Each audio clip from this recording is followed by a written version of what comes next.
Come back. A woman who survived the historic event during the Civil Rights Movement that really was the pivotal point in the entire movement. She's here to share her incredible story. Take a break. We'll be back right after this.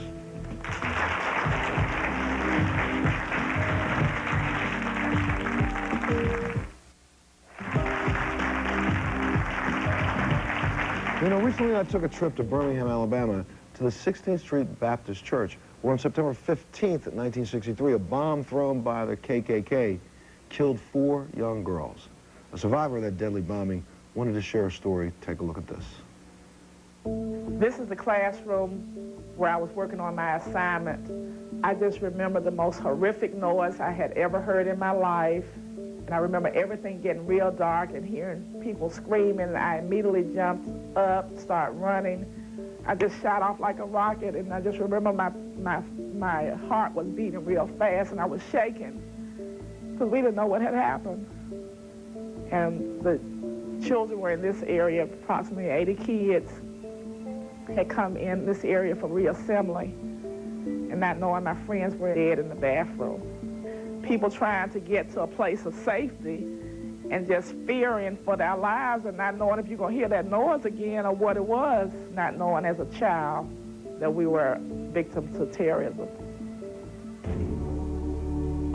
This area used to be the bathroom area, and when my father came down to make sure that all of the children were okay, he came to an area where the bricks were blown away. You could almost drive a Jeep in.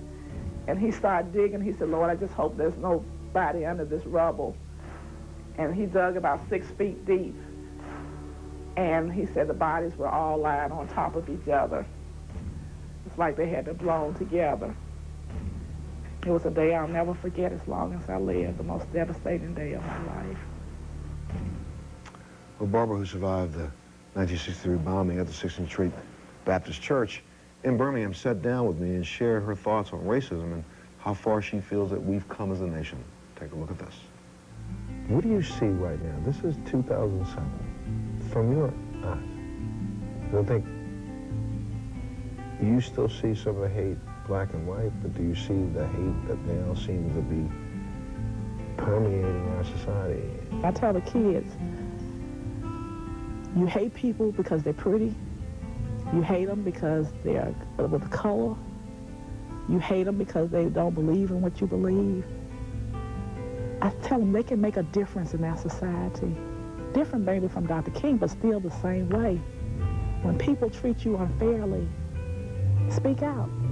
You can take to the streets and protest peacefully. Try to love everybody. Respect yourself, because before you can respect anyone else, respect yourself. Whenever I hear people using the N-word,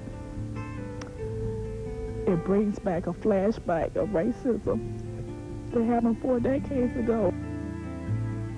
Look how easily that term slips off of young people's lips. The sting's got to be even harder for you, listening to it come from our own people. It hurts. I want them to learn the message that this is the church of worship. But that day, it was their tomb, that they were bombed, their bodies were mutilated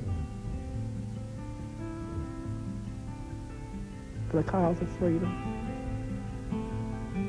Thank you so much. Thank you. God bless you. Well, coming up, I got a chance to talk to some teens who live in Birmingham, Alabama, to see if their city has changed at all. We'll find out what they have to say when we come back. We'll be back right after this.